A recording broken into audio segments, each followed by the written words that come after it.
Thank you for tuning into Gods, Demons, and Magic. This is your host, Sri Sachinandan Das. So we finished speaking about the Egyptian mysteries, that ancient text in which the Egyptian priest Abamen explains the nature of the supernatural world to the Greek philosopher Porphyry. And he also explains the appearance of these various supernatural beings within magical rituals. This is a kind of appendix to that podcast. We're going to talk a bit about the Egyptian priesthood as well as the initiation into the secret mysteries of the Egyptian religion. So the Egyptian priesthood was headed by the Pharaoh. The Pharaoh and the Queen, they were not only the sort of material rulers of Egyptian society, the king and queen, but they were also the religious leaders of the society. He was not only the king, he was also the head priest. So it's very similar to the Tibetan tradition, where the Dalai Lama is both the material and spiritual leader of the people. And it's very interesting because the Pharaoh, he's not considered a normal man. He may be a man, physically have the body of a man, but the idea is the gods have blessed him and he's become saturated with the power of rulership and lordship and divine order that actually comes down from the gods. So he's more than a man. He's kind of like filled with the energy, particularly of the sun god Ra. And so it's kind of like we have the sphere of the gods, sort of the circle of the gods or their realm, and then you have the realm of mankind. At a certain point there's a gray area where the two mix, and the realm of the gods descends into the realm of man, and the realm of man sort of reaches up and greets the gods and shakes their hand, right? And where that meeting point is, that's really the Pharaoh. He's a man, but he's saturated with the power of the gods. He's almost a god himself, and certainly after death, the Pharaoh was deified.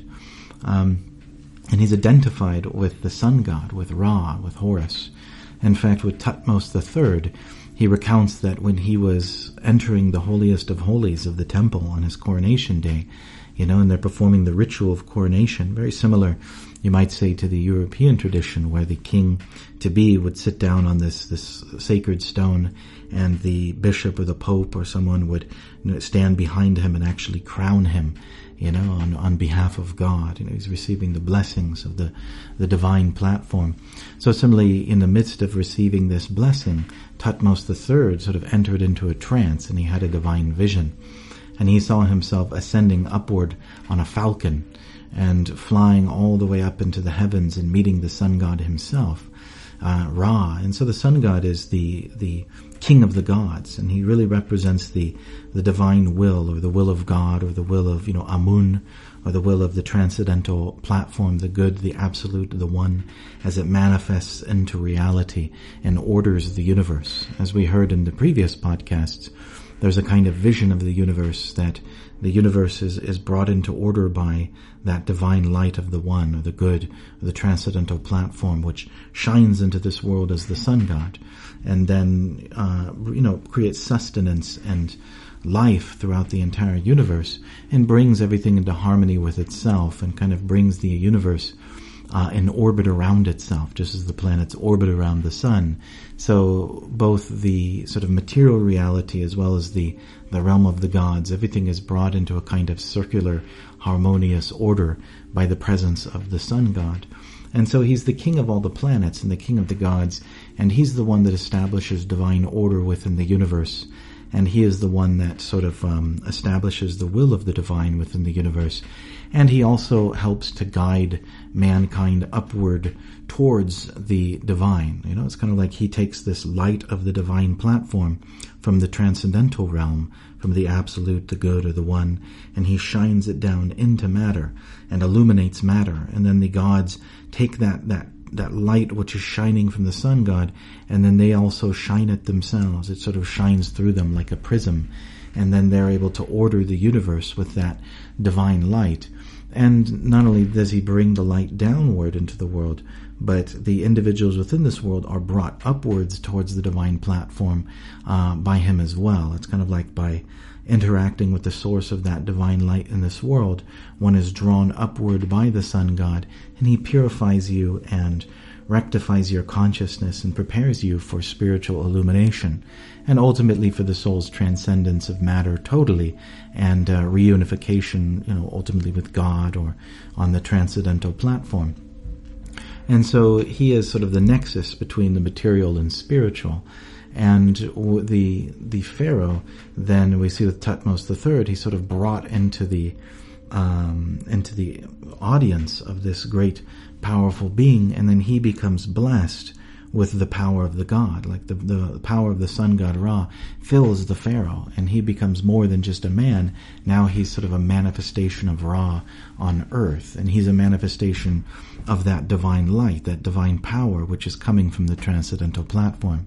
And his job as the sun god, as orders the universe, his job is to sort of be a manifestation of the sun god for Egypt, and to order Egypt according to Mat, or the divine will, the divine, you might say dharma, or the laws of nature, to align his kingdom with the will of the gods, if you will, and ultimately with the will of God. And to bring order and harmony among not just the people of his kingdom, but the animals and nature itself.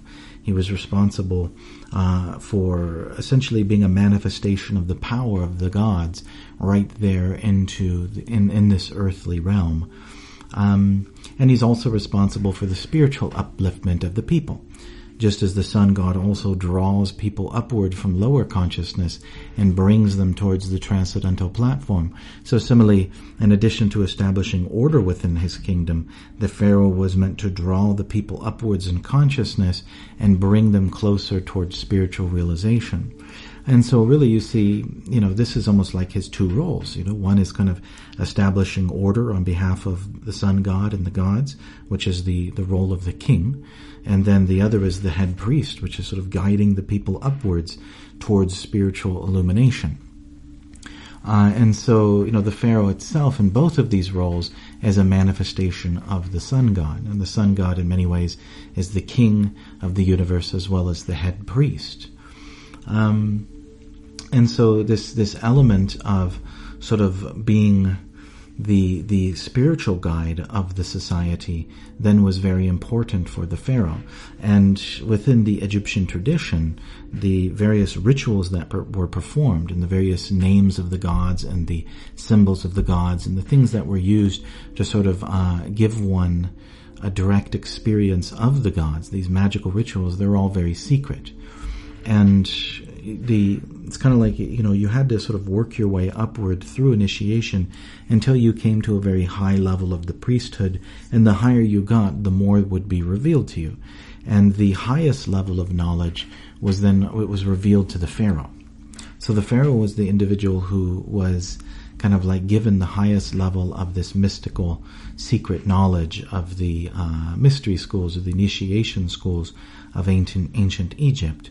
And it was just him, as well as maybe a few other of the very highest level of priests that were privy to that sort of information. So the Pharaoh, ideally, he would be a great mystic, right?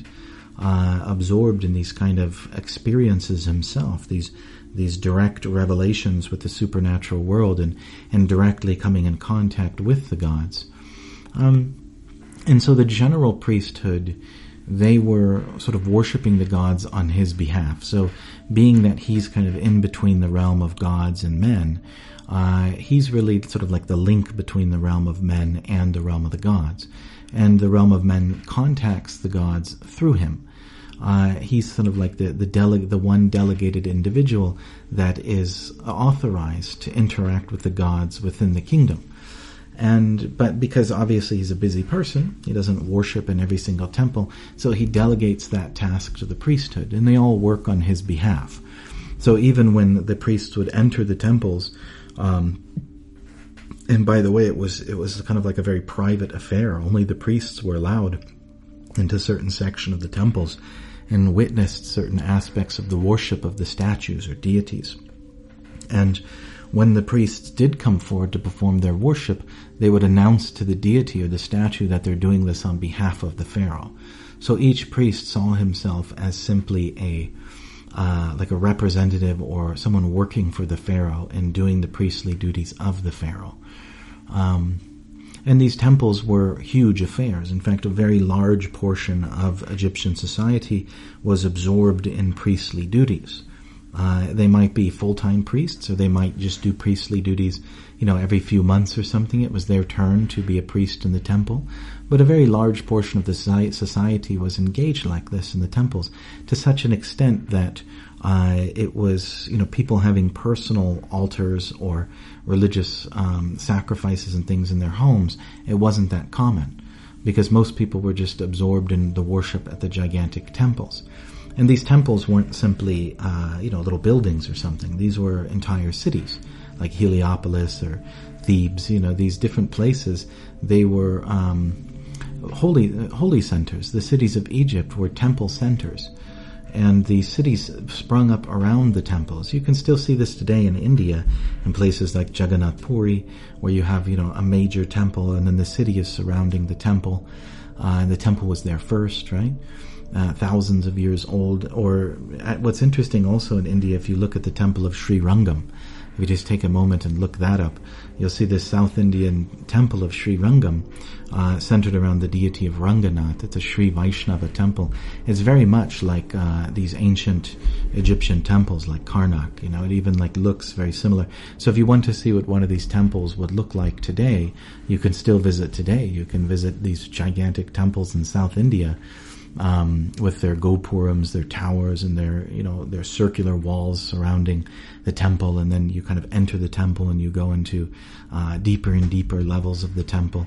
So these places still exist within the world, and these and the same thing actually is there in India, where the temple will be gifted by the king a very large amount of land. And so on that land you'll have people farming the land, and you'll have people herding cattle or other sorts of animals, and they'll then pay the temple a certain amount of money to use the land, right? So this is how the temple would be supported financially. They would be supported by the kingdom, by giant land grants, and then the temple would be responsible for sort of managing all of that land. So you had these large, gigantic temples, and then you had small, cities kind of around them, or large cities, and then you had huge parcels of land that belonged to the temples. And on the, and you have different riverways and roadways and all these different things, and they even had their own police forces and stuff. So the temples were gigantic affairs. And so you had kind of like the main person in charge of the temple was the governor of the temple. And he managed all the temple affairs. And that's both the kind of like spiritual or ritual cult aspect of the temple. He would sort of make sure that the temple's functioning properly with all the priests and things like that. But he would also govern the city around the temple. He's in charge of that. He's also the mayor of the city and all of the agricultural lands surrounding the temple. So he's heavily involved in management. He may be a priest, but he's kind of like, he's primarily like a CEO, like a high-level manager, politician type individual, and he goes around making sure that everything is run properly. And so there's many different people that are under him, many individuals as well as managers, and they may not be part of the cult of the temple. They may work for the temple, like maybe you have a farmer, or you have a guy who, he takes the dead bodies out of the city and buries them, or you have somebody who, would, how would you say, ship the different grains and things like that around. All sorts of different managers making sure the temple received its portion of the grain, making sure that the marketplace of the city is running, according to laws and rules, and making sure that the rules that the Pharaoh gives are all established, and that information is carried out, that people are running messages and all these different types of things. The day-to-day functioning of an ancient city, all of this was done by this governor. And he had many managers, of course, working under him. And then you kind of had the sort of next individual in line of authority was the prophet, or the head priest. And he was dealing more with the temple itself, the actual building of the temple, as well as the cult rituals which go on inside it. And he's making sure that all the rituals are performed properly. Basically, he makes sure that everything is done. Like say there's so many different offerings that are done throughout the day. You could expect, like some of the temples in India, the ritual worships that's done inside the temples, there could be 64 different offerings a day, different procedures. That's like almost every 15 minutes or so, you're having someone coming in and ringing bells and chanting mantras and offering certain types of food or dressing the deity, the statue that's there. So it's a very complex type of thing. It's a very kind of high level task where there's a lot of people trying to sort of maintain this very strict schedule of worshiping the deity in the temple. And so the main job of this head priest is to make sure that all of that is going on. Not only that none of the offerings are missed, but that all of the offerings are done at the proper standards that are established for the particular deity. And so he's kind of the highest authority within the inner temple affairs, and he manages all the priests, the ones who are all shaved and wearing their white cotton cloth and kind of running around performing their various duties.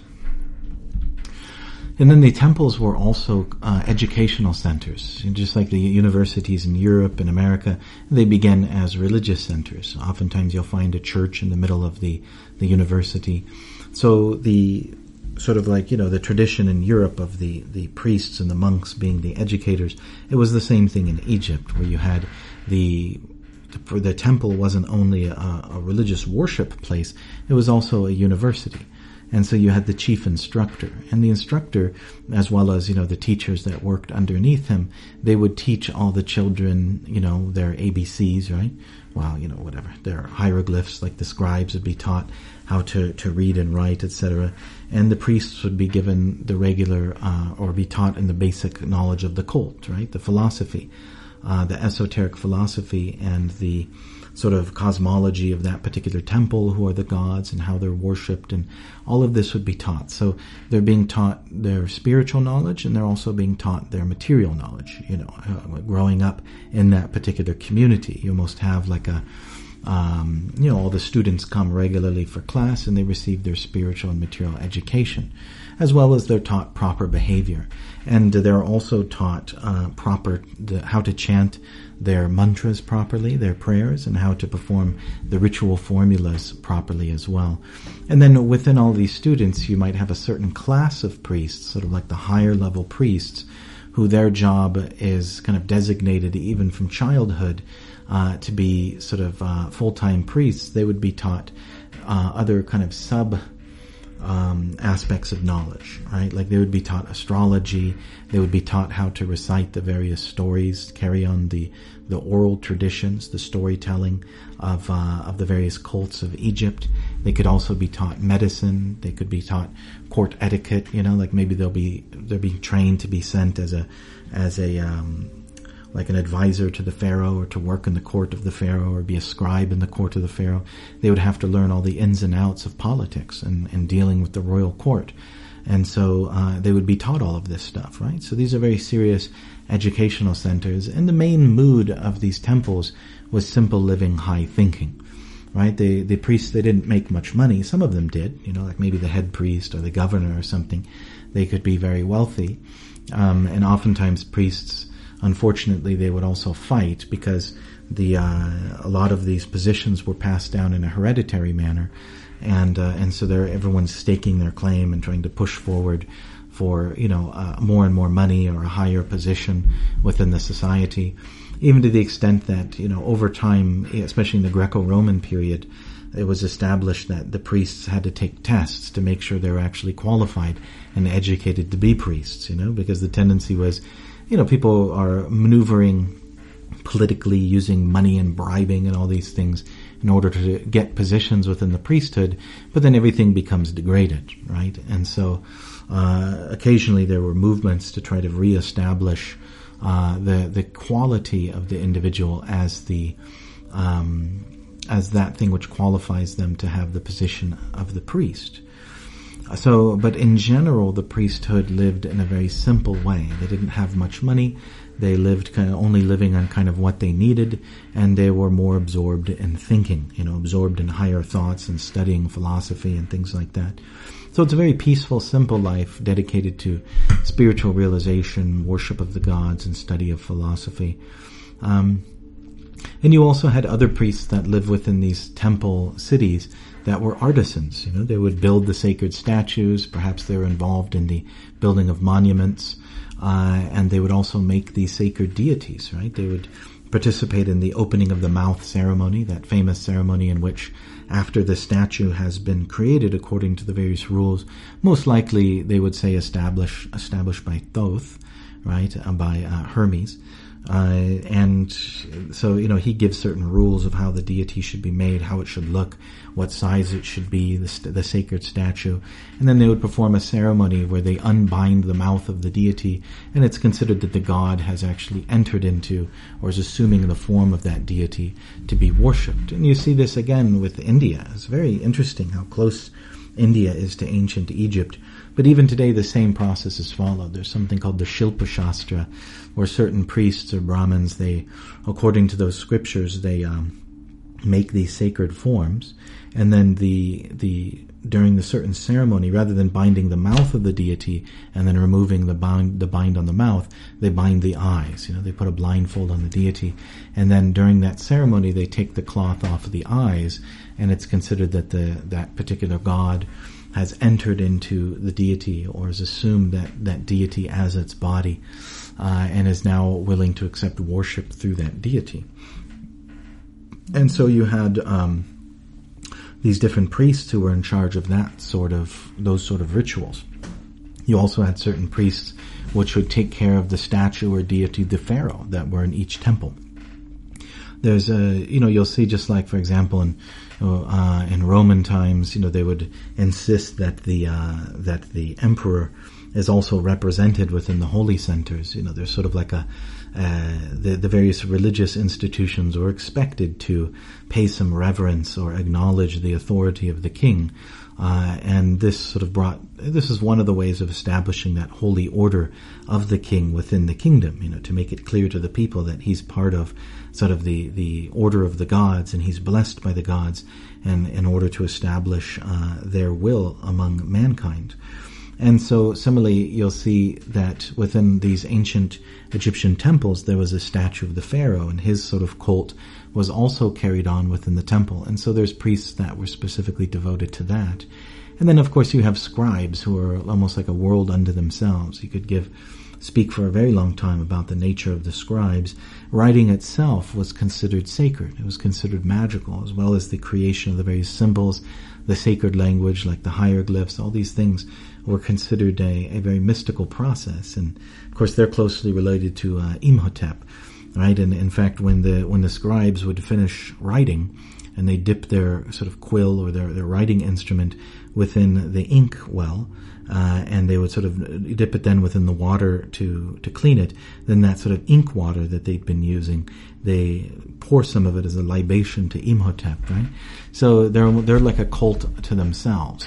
And in fact, many times you'll find these different priesthoods in ancient literatures, they would be sort of like competing with each other for who gets to have the most qualified young men, and they'd be kind of criticizing each other, like, become a scribe, don't become a priest working with the deity, because you won't get as much food, or, you know what I mean? It's like you'll find within their own little traditions, they would be sort of advertising, trying to get the most intelligent young men to join their particular group. And so the various cults have their own priesthood. For example, there was a cult of Osiris, and it was like a priesthood unto itself. And they may be represented in the various centers, like in Memphis, or in Heliopolis, Karnak. You might have the cult of Osiris is there, and they have a certain part of the temple which they use. And so they would be making deities or statues of Osiris out of certain materials, again, which comes from their holy scriptures. And then they would be performing these funeral rites for Osiris and burying the deity, or disposing of them in various rivers and lakes, kind of like the Celts, right? And also this is still to this day also practiced in India. That's a way of traditionally getting rid of sacred objects, is you either bury them or you throw them in a body of water. And so you'd have this kind of, say, priesthood of Osiris, and only they have access to the ritual area of Osiris. Like say there's a certain section of the temple or the sacred city where this worship is going on, so only they're allowed inside, and if you're not initiated into that priesthood, you can't come in. In fact, it's so extreme that if somehow or other you broke in, like you're trying to secretly watch these rituals to Osiris, and you were caught, then you could be executed. Right? Not only were you executed, but your body would be burned, which is considered like a sacrilege, no afterlife for you, right? And then, so you had these various cults working within these cities as well. So say, for example, you're a farmer sort of farming the land outside of the sacred city, and, you plow your land with your bullock cart, and you stop and you drink some water in the middle of the day and look up and you see the beautiful, the towering walls of Karnak or something like that is standing there, shining very beautifully in the sunlight, and you can hear, the various bells moving and the chanting of the priests. It's a very beautiful environment. And then you see, the ibises taking flight from the Nile, flying across your land. It's a very beautiful place. And yet you would see all sorts of different priesthoods, like you see all of a sudden you hear, the chanting going on right along your field, and they're walking along the dike, of the field, and you see there's like 10 or 15 priests, and they're carrying like a litter with what looks like, it could be deity of Osiris or something. Maybe it's covered in cloth. No one can see, but they're throwing flower petals and walking before them, and they're chanting prayers. And this is the cult of Osiris, and then there's other priests that may be performing rituals centered around the sun god. In fact, the rituals centered around the sun god and the cult of the priesthood of the sun god was considered to be the most, the highest, like having the highest wisdom, having the most, their secret information was of the highest caliber, right? And it's into that priesthood that the Pharaoh was part of that priesthood. So thank you very much for listening. If you found value in this, please like and subscribe. If you're listening on iTunes, please visit srisachinandana.com/iTunes and leave a positive review. Thank you again, and we hope you'll join us next time on Gods, Demons, and Magic.